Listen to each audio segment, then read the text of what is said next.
제가 다시 한번 하나님의 말씀을 읽겠습니다.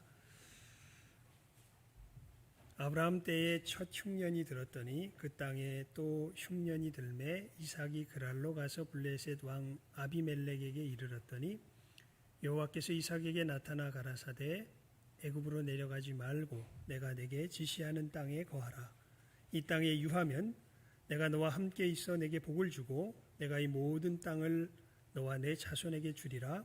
내가 네 아비 아브라함에게 맹세한 것을 이루어 내 자손을 하늘의 별과 같이 번성케 하며 이 모든 땅을 내 자손에게 주리니 내 자손을 인하여 천하 만민이 복을 받으리라. 이는 아브라함이 내 말을 순종하고 내 명령과 내 계명과 내 율례와 내 법도를 지켰음이니라 하시니라. 이삭이 그랄에 거하였더니. 아멘. 여러분, 하나님의 말씀을 읽었습니다. 그럼 우리는 어떻게 화답해야죠? 예, 아멘 화답해야죠. 다시 해봅시다. 이게 굉장히 중요합니다. 일단 하나님의 말씀을 듣기 전에 하나님의 말씀을 듣는 태도를 우리가 분명하게 하는 것이 얼마나 중요한지 알 수 없습니다. 오늘 특별히 이 말씀 중에서 우리가 핵심으로 삼을 그 내용들만을 제가 따로 발췌해서 읽겠습니다. 여러분 아멘으로 화답하시기 바랍니다. 1절과 2절과 6절을 읽겠습니다. 아브라함 때에 첫 흉년이 들었더니 그 땅에 또 흉년이 들매 이삭이 그랄로 가서 블레셋 왕 아비멜렉에게 이르렀더니 여호와께서 이삭에게 나타나 가라사대 애굽으로 내려가지 말고 내가 내게 지시하는 땅에 거하라. 이삭이 그랄에 거하였더니. 아멘. 예, 아멘. 이것이 하나님의 말씀이고 지금 이 순간은 여러분 우리가 하나님의 말씀 앞에 서 있는 시간입니다.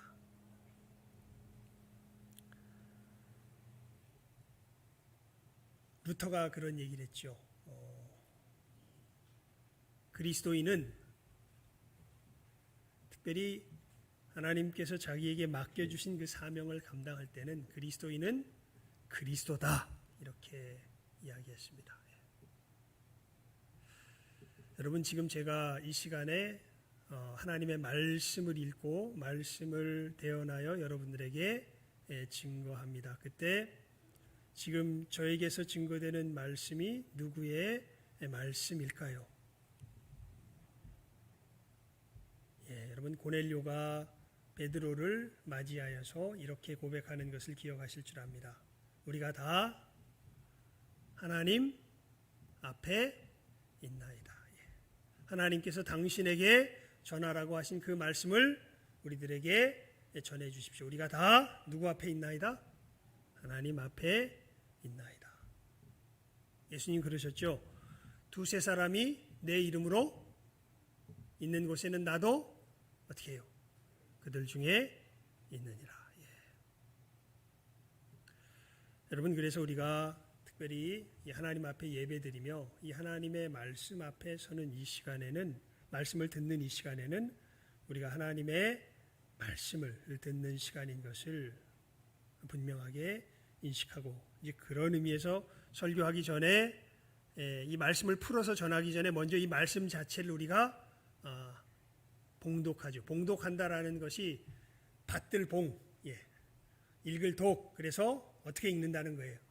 받들어 읽는다 그런 뜻이에요. 하나님의 말씀을 받들어 읽습니다. 그래서 봉독하겠습니다 하고 제가 때로는 교독을 하기도 하고 제가 봉독하기도 합니다. 함께 읽고 그 다음에 우리가 늘 무엇으로 화답해야 돼요? 아멘으로 화답하는 거죠. 이것은 하나님께서 우리에게 기록하여 주신 하나님의 말씀이기 때문에. 왜 아멘으로 화답하냐면요. 여러분 이 말씀 속에는 늘 하나님의 약속이 담겨져 있습니다. 하나님의 약속. 말씀을 풀어서 여러분들에게 알려드린다는 것은 사실 다른 것이 아니라 하나님께서 이 말씀 속에 담아두신 약속을 여러분들에게 알게 하여 주는 것이에요. 근데 우리가 말씀을 읽고 난 다음에는 약속이 뭔지 알기도 전에 뭐부터 먼저 해요? 우리 아멘부터 먼저 하죠. 왜요? 이것이 하나님의 말씀인 것은 변함이 없기 때문에 하나님의 말씀은 우리에게 내가 들어보고 마음에 들면 아멘하고 마음에 안 들면 안 받을래요, 이런 말씀이 아닙니다. 하나님의 말씀은 말씀이 선포되면 어떻게 해야 하는 말씀이에요? 아멘 해야 되는 말씀이에요. 이게 하나님의 하나님 되심이죠. 그래서 아멘 한다라는 것은 하나님께서 오늘 약속하시는 그 말씀을 나의 약속으로 받아서 내가 믿어 순종하겠습니다, 이 뜻을 하나님 앞에 밝히는 그 모습이 바로 하나님의 말씀이 읽어진 다음에 우리가 아멘으로 화답할 때에 우리의 하나님 앞에서의 자세가 되는 것입니다. 여러분, 우리가 예배 드릴 때는 누구 앞에 있는 것이에요? 목사 앞에 있는 게 아니라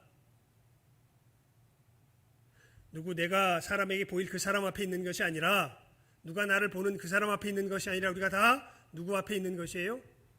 하나님 앞에 있는 것입니다. 그리고 이 순간 누가 나에게 약속을 건네세요? 하나님께서 약속을 건네세요. 무엇을 통하여서? 이 읽었던 본문의 말씀을 통하여서 부족하지만 하나님께서 이 말씀을 풀어 여러분들을 먹이라고 세운, 그래서 예수님께서 베드로를 회복시키실 때 회복시키면서 뭐라고 말씀하세요? 내 양을 뭐해라? 치라, 먹이라, 치라, 내 양을 돌봐라. 어떻게 하나님의 목사가 양을 돌봅니까? 무엇을 건네줌으로? 하나님의 약속의 말씀을 건네줌으로. 그리고 여러분들은 그 약속을 받기 위하여서, 약속을 듣기 위하여서 이 자리, 이 시간에 지금 기대하는 마음으로 사실은 나온 것이지요. 하나님께서 나에게 무엇을 약속하시는가?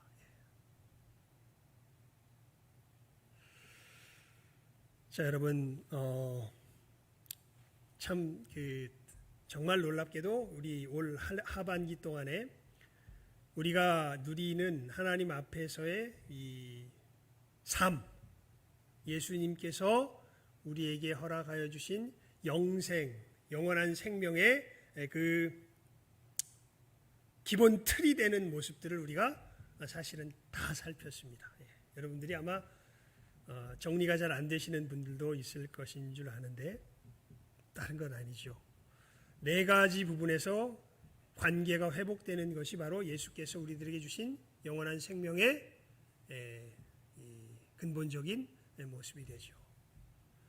여러분, 하나님과의 관계가 회복되고 내 자신이 누구인 줄 이제 제대로 알아가며 내 이웃과의 관계가 회복되고 세상과의 관계가 회복됩니다. 이것이 바로 예수님께서 우리들에게 예수님의 십자가의 역사로 주신 생명의 모습이죠. 하나님과의 관계가 회복되었다는 것이 무엇일까요? 늘 강조하였던 것 기억하십니까? 조금 전에 그래서 제가 이 말씀에 대한 태도에 대해서 여러분들에게 좀 자세하게 알려드렸습니다. 여러분, 하나님과의 관계가 회복되었다는 것은 다른 것이 아니라 하나님의 절대성 앞에 기뻐함으로 진실하게 무릎 꿇을 줄 아는 자가 되었다는 것입니다.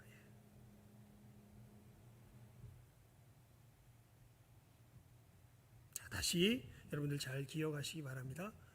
우리가 예수 안에서 하나님과의 관계, 이게 생명의 본질 중에 본질이죠. 우리가 예수님께서 십자가에서 이루신 역사가 무엇입니까? 우리로 죄에 대하여 죽고 하나님께 대하여 살게 하시는 역사를 이루신 것이 예수님의 십자가의 역사죠. 도대체 하나님께 대하여 살았다는 그 말의 구체적인 의미가 무엇입니까? 그냥 내가 여기 와서 예배할 수 있는 예배 자리 지키고 있다? 내가 헌금한다? 내가 봉사한다? 아니요.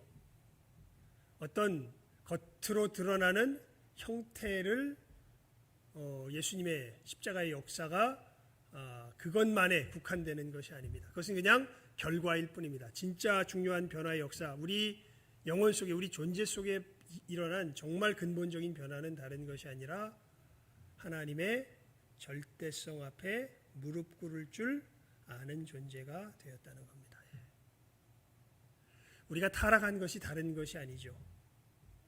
아무리 하나님이 선하다, 좋은 것이다 말씀하셔도 내가 그렇게 안 느껴져요. 그러면 이게 선한 것도 아니고 좋은 것도 아니에요.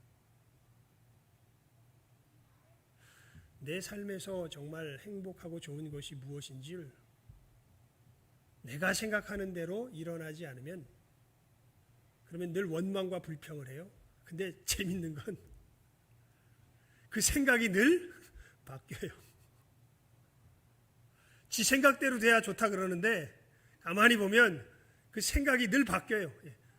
이 말씀을 예전에 드렸죠. 어떤 한 여자가 이혼 상담을 하러 상담사를 찾아옵니다. 그래서 왜 그러냐 그랬더니 자기 남편하고 성격이 안 맞다는 거예요. 뭐가 안 맞냐 그랬더니 남편이 줏대가 없대. 뭔가 좀 확실하게 남자답게 일을 결정하고 끌고 갔으면 좋겠는데 그런 것이 없이 늘 자기를 기댄대. 난 못 살겠대. 그래서 상담사가 물어봅니다. 그럼 당신 그 사람하고 왜 결혼했어? 그랬더니 이렇게 이야기를 합니다. 연애할 때는 내 의견을 존중해 주는 게 너무 좋았대. 그래서 이 사람 같은 사람이면 내가 함께 살아도 좋겠다 싶어서 살았대. 결국 이혼 사유가 무슨 사유가 되는 거예요? 결혼 사유가 되는 거죠. 결혼 왜 했냐? 내 뜻을 존중해서 결혼했는데 이혼 왜 할래? 지 뜻을 안 펴서 이혼할래? 여러분, 우리가 저주받은 존재라는 것이 이런 곳에서 나타나죠. 우리가 참 멸망의 존재라는 것이 이런 곳에서 나타납니다. 여러 사람들을 제가 이렇게 봐요. 그래서 정말 안타까운 것이 있는데요. 뭐냐면 교회가 교회답지 못하게 되는 여러 상황들을 보면서 특별히 이 말씀의 기준에 있어서 많은 사람들이 흔들리는 것들을 제가 많이 보게 됩니다. 지금 제가 이야기한 이 이야기가 예수님께서 이루신 역사인데 이 부분을 사람의 좋아하는 것으로 이렇게 슬쩍 바꿔버리는 역사가 많이 일어나는 것들을 보게 됩니다. 하나님은 어떤 하나님이냐?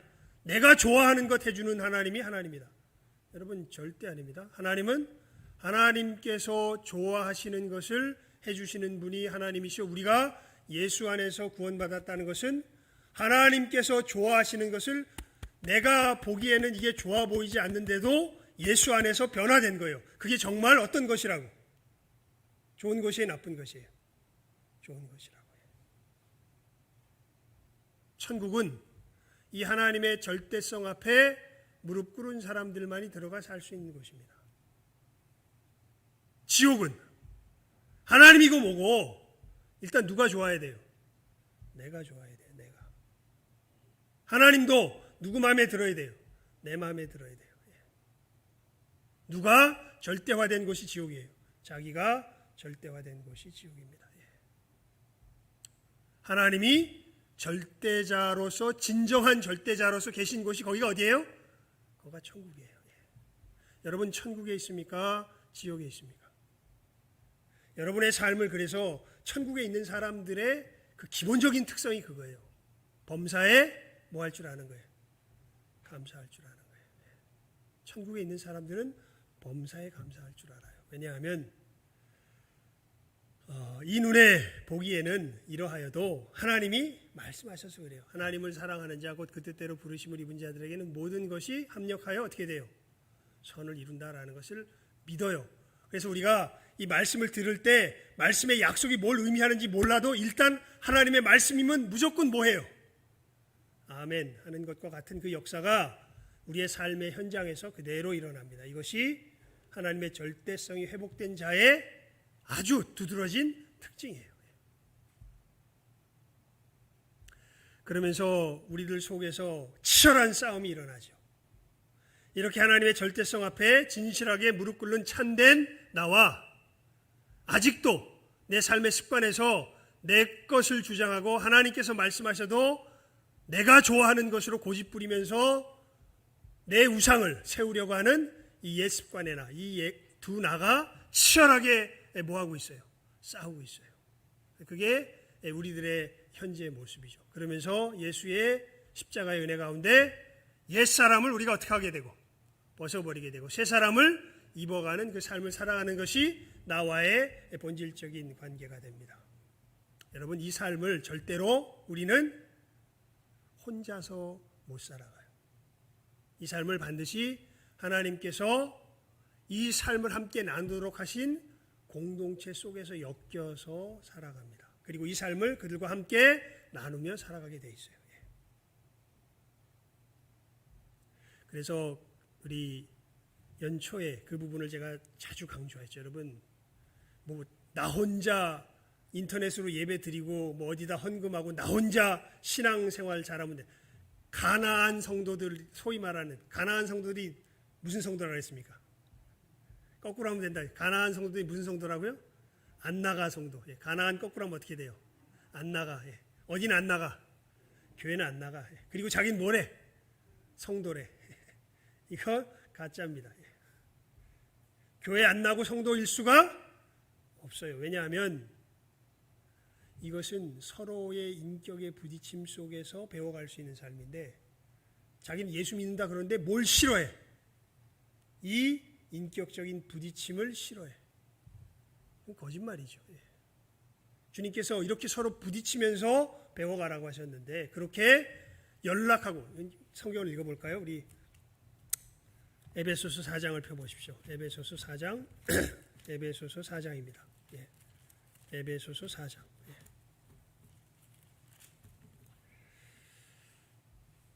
15절 16절 말씀입니다.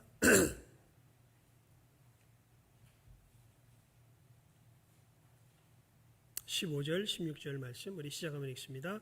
에베소서 4장 15절 16절 말씀 시작. 오직 사랑 안에서 참된 것을 하여 범사에 그에게까지 자랄지라. 그는 머리니 곧 그리스도라. 그에게서 온 몸이 각 마디를 통하여 도움을 입음으로 연락하고 상합하여 각 지체의 분량대로 역사하여 그 몸을 자라게 하며 사랑 안에서 스스로 세우느니라. 아멘. 사도가 이야기하죠. 우리가 어떻게 자라간다고요? 온 몸이 각 마디를 통하여 도움을 입음으로 연락하고 상합하여 각 지체의 분량대로 모여서 역사해서 그 몸이 어떻게 된다고요? 자라게 된다고. 그러니까 연락하고 상합하는 역사가 없으면 자라요, 안 자라요? 안 자라요. 그런데 자기 가나안 성도래. 자기 교회 안 나가도 된대. 그냥 예배만 잘 드리면 된대. 무슨 말도 안 되는 소리입니까?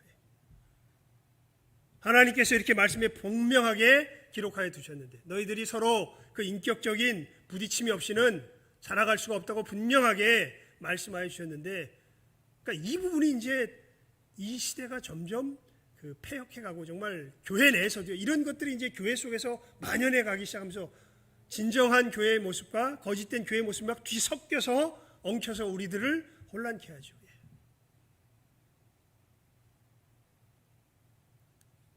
말세가 되면요, 사람들이 뭐가 가려워지는 줄 아세요? 귀가 가려워져요. 귀가 가려워진다는 얘기 무슨 얘기냐면, 여기서 무슨 얘기만 들으려고 그래요? 귀에 좋은 얘기만 들으려고 그래요. 여러분이 정말 하나님의 말씀 앞에 있는 사람이라면요, 사실은 어느 때 정말 하나님 앞에서 괴롭지만 감사할 수 있냐면요, 내 마음이 그 말씀을 듣고 고통스러울 때예요. 내 죄가 그 말씀 앞에 드러날 때입니다. 가만히 제가 이렇게 보잖아요. 많은 사람들이 상처받았다 그러는데 그 상처가 뭔가 보니까 지가 정죄당했다는 뜻이에요. 여러분, 의인입니까? 죄인입니까? 내가 하나님 앞에 내 죄가 드러나는 것이 우리들에게 복된 일입니까? 저주스러운 일입니까? 이건 분명한 우리의 신앙의 걸음에 이 갈림길을 결정해요. 여러분의 죄가 하나님 앞에 드러나는 것이 이게 복된 일이에요? 저주스러운 일이에요? 복된 일입니다. 아멘 하시는 분. 저주스러운 일입니다. 안 됩니다 하시는 분. 왜 교회는 용서를 베풀어야지, 사랑을 용서와 사랑은요, 무엇 뒤에 일어나는 일이냐면 이 죄의 회개 다음에 일어나는 일들입니다. 그냥 죄인인 채로 하나님이 받아들이실 수 없어요. 하나님은 어떤 하나님이시기 때문에? 거룩하신 하나님이시기 때문에. 그래서 누가 오신 거예요? 예수께서 오셨고 그 죄값이 누가 아니라 누가 치르신 거예요? 예수께서 치르신 것이고 예수님의 의가 누구의 의가 되게 하신 거예요? 우리의 의가 되게 하신 것이죠. 그렇게 우리를 죄에서 자유하게 하셔서 하나님의 의로운 백성으로 받으신 역사가 예수 안에 있기 때문에 우리가 누구를 믿어요? 예수를 믿죠.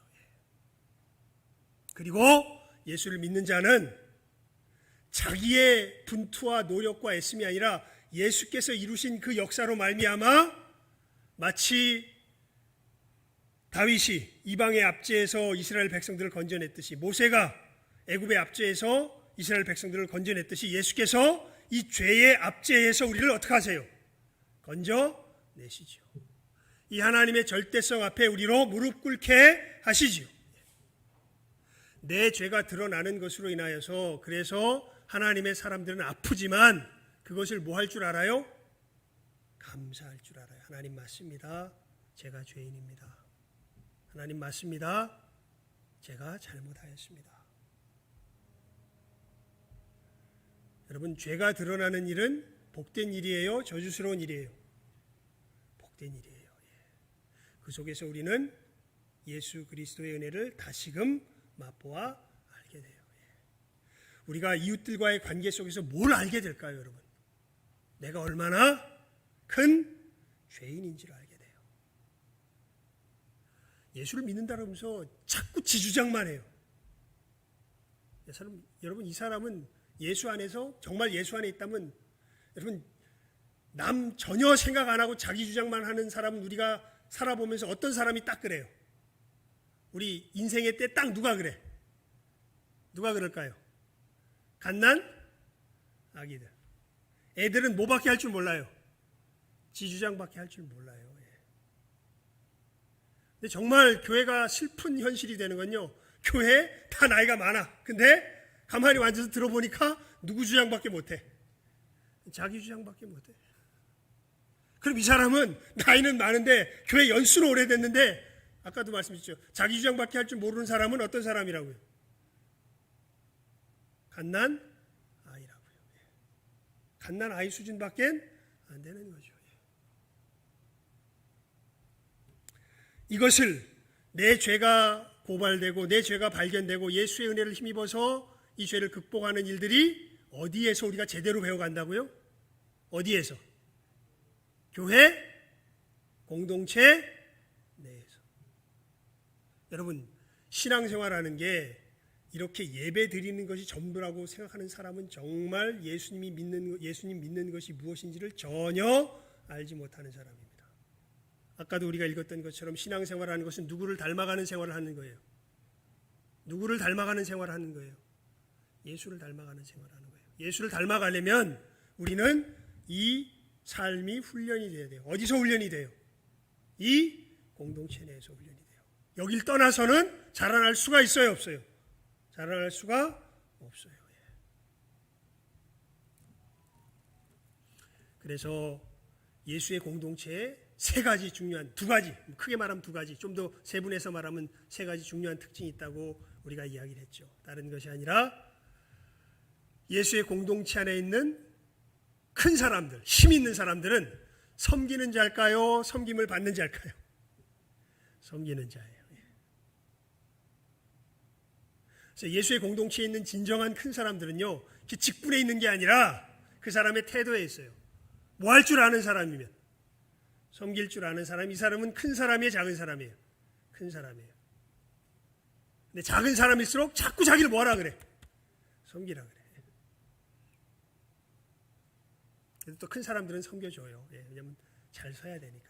여러분, 애가 땡깡 부린다고 그걸 그냥 갖다가 하수도에다 쳐버려요? 아니죠. 그럴수록 우리 어떻게 해요?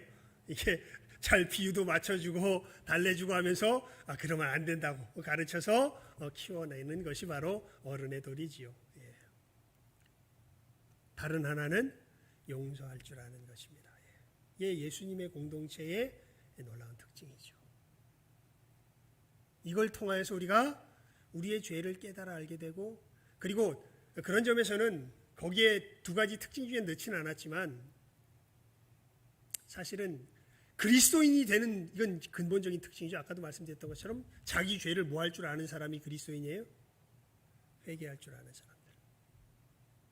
여러분, 자기가 죄진 것을 마치 아무렇지도 않은 듯이 그냥 뭉개고 들어와서 신앙생활 계속하겠다는 사람은, 그는 예수님의 십자가를 정면으로 뭐하는 사람이에요? 부인하는 사람이에요. 죄를 지었으면 죄를 뭐 할 줄 알아야 돼요? 인정하고 뭐 할 줄 알아야 돼요? 돌이킬 줄 알아야 돼요. 그 역사가 있는 곳이 어디예요? 교회예요. 그리고 그 사람들을 끊임없이 섬겨주며 받아주고 용서해 줄 줄 아는 그 역사가 있는 것이 어디 공동체예요? 그게 교회 공동체예요. 여러분, 이렇게 회개할 줄 알게 될 때 우리는 하나님의 뜻을 이제는 제대로 분별하게 됩니다. 그리고 우리를 하나님께서 왜 이 땅 가운데 지으셨는지 그 우리의 창조의 목적을 분명하게 알게 돼요. 그리고 이제는 우리의 이 관계의 회복뿐만 아니라 이 세상을 회복시키는 일을 하게 됩니다. 세상 회복의 일이 두 가지로 벌어지죠. 하나는 영혼을 회복시키는 일이고 다른 하나는 말 그대로 세상을 회복시키는 일입니다. 영혼을 회복시키는 일은 누구를 증거함으로 진행되어질까요? 예수를 증거함으로, 복음을 전함으로 증거되어지죠. 또 세상을 회복시키는 일은 어떻게 진행되어질까요? 그것 가지고 이제 우리가 5월, 6월 두 달 내내 사실은 말씀을 나눴죠. 이 부분에 대해서는 교회에서 그렇게 크게 자세하게 나눈 적이 없기 때문에. 우리가 무엇을 통하여서 세상을 회복시켜요? 내가 하는 일을 통하여서. 그래서 우리 일터가 곧 뭐하는 곳이다? 하나님을 예배하는 곳이다 라는 것을 우리가 사실은 지난 2개월 동안에 다시금 이 부분은 우리가 크게 강조하지 않았죠. 그래서 여러분들, 많은 사람들이 이 기독교인들이요, 세상에서 욕먹는 게 왜 욕먹냐 하면 이 부분을 잘못 알아서 욕먹어요. 그냥 일터를 세상 사람들과 똑같이 많은 그리스도인들이 뭐 하는 데인 줄 알아요. 그냥 밥 벌어먹고 살기 위해서 돈 버는 데인 줄 알아요. 아닙니다. 우리 일터는 밥 벌어먹고 살기 위해서, 제가 우리 교회에서 교육자를 찾아서 겨우 우리 권 목사님을 모시지 않았습니까? 언젠가부터 우리 교회에 전도사님들이 안 오시죠. 여러분, 저기 큰 교회 있죠. 대형 교회들 가면요, 전도사님들이 줄을 서 있어요. 인턴으로. 조그만 교회는요, 아예 지원을 안 합니다. 지금 신학교에 있는 많은 전도사님들이.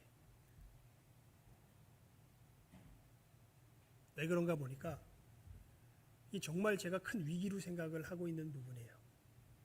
지금 많은 신학생들이 사실은 목사가 되는 것을 하나의 뭐로 알까요? 직업으로 알고 있는 것 같습니다. 그러니까 자기 스펙에 도움이 되면 가고 아니면 안 가는 일들이 벌어지는 것이죠. 아마도 한국 교회에 한 10년에서 20년이 지나가면요, 목사님다운 목사님을 찾아보기가 점점 힘들어지게 될 것 같습니다. 왜냐면 그냥 추세가 그래요. 추세가 그래서 지금 그래서 우리 노회 목사님들하고 말씀을 나누면요, 그런 얘기를 해요. 야, 이거 그 총회 차원에서 무슨 조치를 마련해야 되는 것 아닌가? 무슨 뭐 조그만 교회에 가면은 무슨 뭐 저기 조그만 교회에 뭐 사례비를 뭐 지원을 해준다든지 뭐 쓸데없이 다른 데서 돈 쓸 게 아니라 이렇게 해서 그리고 반드시 사역을 해야 된다는 거. 차라리 사역하느니 아르바이트해서 돈 벌겠다는 거예요. 왜냐하면 아르바이트하는 게 돈 더 잘 번다는 거예요. 그 얘기는 결국 이 사역 자체도 많은 사람들이 뭐로 생각하고 있다는 거예요, 지금. 근데 여러분, 목사님, 전도사님들 얘기해가지고 심각한 얼굴을 짓는데 여러분들은 여러분의 일터에 대해서 어떻게 생각하고 계세요? 여러분이 하는 일에 대해서 어떻게 생각하고 계세요? 똑같지 않아요? 그냥 돈벌이의 수단으로 생각하고 있는 것 아니에요? 분명히 하나님께서 말씀하십니다. 우리의 일터는 나를 통하여 세상을 돌보는 하나님의 무엇이라고요? 손길이라고요. 이제 우리가 이것을 정리한 것이 지난 2001년 1월부터 시작해서 우리 지난주까지의 말씀의 내용이었어요. 도대체 맥주 감사절인데 감사 얘기는 언제 할 거예요? 우리가 올 6개월 동안 뭘 했는지, 뭘 뿌렸는지를 알아야 뭘 감사를 하죠. 여러분, 우리가 이 말씀을 뿌리고 우리가 하나님 앞에서 우리가 살아가는 삶이, 우리가 누리는 영생이 바로 이런 것이었구나라는 것을 전체적으로 체계적으로 한번 말씀을, 이 주제들을 통하여서, 말씀을 통하여서 나누었던 것이 우리 지난 6개월 동안의 삶이었던 것이고, 그리고 참 여러분 정말 주님 오실 날이 점점 가까워오는 것을 느낍니다. 이 코로나가 이게 언제 끝날지 사실 잘 모르겠어요. 지금 보니까 변이 바이러스 얘기 나오고 뭐 이러면서 지금 뭐 끝날 기미가 사실은 잘 안 보입니다. 그러면서 우리의 삶의 모양도 어마어마하게 바뀌었죠. 여러분, 그 예배 끝나고 점심 식사한다라는 생각이 뭔가 현실감이 있으세요? 아니면 그런 때가 있었나 이런 생각이 드세요? 신앙생활 한다는 것이 제가 이렇게 보면서 정말 어떤 면에서 위기감을 느끼는 게요. 저도 지금 요즘 이게 하도 컴퓨터 앞에서 뭘 썼더니 목이 아파가지고 뭘 쓰다 보면 이걸 못해가지고 한 이틀 정도를 못 썼어요. 제가 이게 새벽기도 하고 늘 올렸는데 이게 아파가지고 이게 못 썼어요. 그러면서 점점 제 마음 속에 이제 이게 위기감이 드는 게 어떤 거냐면, 점점 이 개인의 경건의 시간들은 나오시는 분들은 그래도 예배 시간에 나오시면서, 새벽기도의 시간에 나오시면서 지키시는 걸 보는데, 이제 인터넷으로 참여하시는 분들은 점점 참여할까요, 안 할까요? 예? 여러분, 내 죄를 내가 알렸다. 예. 참여해요, 안 해요? 안 하지요? 그럼 뭐 해야 돼, 우리? 회개해야지. 예? 개인의 경건의 시간, 우리 공동체에 서로 만나는 시간, 함께 예배도, 이 세 가지는 어떤 상황이 전개돼도 우리가 하나님 앞에 바르게 지켜가야 되는 것입니다. 여러분들, 상황이 힘들다고 우리가 여기서 뒤로 물러서면 안 됩니다. 말씀을 드렸지만 우리가 육신인고로 연약해서 2년 정도 이 상태가 계속 지속되니까 이게 일단 개인의 경건의 시간부터 잘 돼요, 안 돼요? 안 되죠. 그래도 그나마 되시는 분들은 누가 돼? 그래서 대면 예배가 중요해요. 제가 보면 누구는 끊임없이 나와. 그 새벽 기도의 시간에 그 앞에 모이는 분들은 끊임없이 나와요. 그분들은 제가 보니까 좀 안심이 돼. 그래도 하나님 앞에서 자기의 자리를 근데 제가 분명히 염려가 돼요. 왜냐하면 이 자리를 안 지키는 분들 무엇이 무너져 내려가기 시작할까요? 자기 삶이 무너져 내려가기 시작합니다. 그래서 제가 이렇게 보면 슬금슬금 자기에게 힘이 없는 걸 제가 봐요. 믿음의 생활을 하는데 뭔가 옛날에 해왔던 탄력은 있어가지고 흉내는 내기 시작하는데 마음에 기쁨도 없고 뭣도 없어. 힘도 없어. 왜 그런가 보면 이미 어디가 무너져 내려가기 시작해요. 개인의 경건의 시간이 무너져 내려가기 시작해요. 그리고 이렇게 어떻게 보면 서로 이 부대끼어서 만나는 이 만남의 시간이 굉장히 중요한데, 코로나 시간이 오래되면서 서로 연락하고 상합하는 기회가 어떻게 돼요? 점점 약화되어져 가는 것을 보죠. 그냥 구역장들을 제가 맨날 매주 이렇게 불러다가 같이 나누고 뭐 하면서 애를 써도 구역장들도 애를 써요. 그런데 상황이 이렇게 되니까 만남이 쉽지가 않아요. 그러니까 점점 힘을 잃어가는 모습들을 보게 돼요. 여러분, 우리가 뿌려야 할 것이 무엇인지를 오히려 중간 추수의 시간을 갖는 이때에 우리가 다시 한번 살펴볼 수 있기를 바랍니다. 여러분, 오늘 말씀은 사실은 의미는 단순해요. 너무 힘들어가지고 이삭이 어떻게 하려고 그래요? 이 약속의 땅을 뭐 하려고 그래요? 떠나려고 그래요. 가뭄이 들어서. 이렇게 하는 게 너무 힘들어서 떠나려고 그래요. 그랬더니 하나님이 뭐라고 말씀하세요? 떠나지 말아라. 여기가 너의 약속의 땅이다. 여기 뭐 해라? 거해라. 힘든데요? 거해라. 우리 6절 말씀 마지막으로 읽고 말씀을 맺읍시다. 창세기 26장 6절입니다. 시작. 이삭이 그랄에 거하였더니. 그래서 이삭이 어떻게 해요? 힘들지만 하나님이 거하라 그랬더니 어떻게 해요? 거해요. 그게 오늘 말씀의 내용이에요. 하나님이 여러분들에게 주시는 약속의 말씀입니다. 힘들지, 어렵지, 개인의 경건을 지키며 서로의 공동체를 유지하고 하나님 앞에 예배하는 이것이 이 코로나 사회 속에서 쉽지 않지, 어렵지. 아이고 하나님 해보는데요, 힘들어요, 어려워요, 점점점 힘이 빠져요, 못할 것 같아요. 하나님이 다시 뭐라고 말씀하세요? 그 땅에 어떻게 해라? 거해라. 그래서 이삭이 어떻게 했다? 거했다. 우린 이 말씀을 읽고 뭐라 그랬습니까? 조금 아멘. 하나님 거하겠습니다. 하나님 이 걸음을 제대로 걸어가겠습니다. 다시금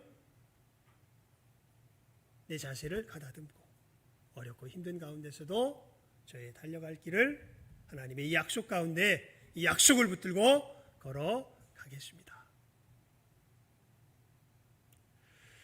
우리 2절부터 4절까지 함께 읽습니다. 시작하면 읽습니다. 함께 읽습니다. 2절부터 4절 시작. 여호와께서 이삭에게 나타나 가라사대 애굽으로 내려가지 말고 내가 내게 지시하는 땅에 거하라. 이 땅에 유하면 내가 너와 함께 있어 내게 복을 주고 내가 이 모든 땅을 너와 내 자손에게 주리라. 내가 내 아비 아브라함에게 맹세한 것을 이루어 내 자손을 하늘의 별과 같이 번성케 하며 이 모든 땅을 내 자손에게 주리니 내 자손을 인하여 천하 만민이 복을 받으리라. 아멘. 예. 거하라. 그러면 내가 예수 안에서 너희들에게 약속한 그 복을 너희들에게 뭐하리라? 내리리라.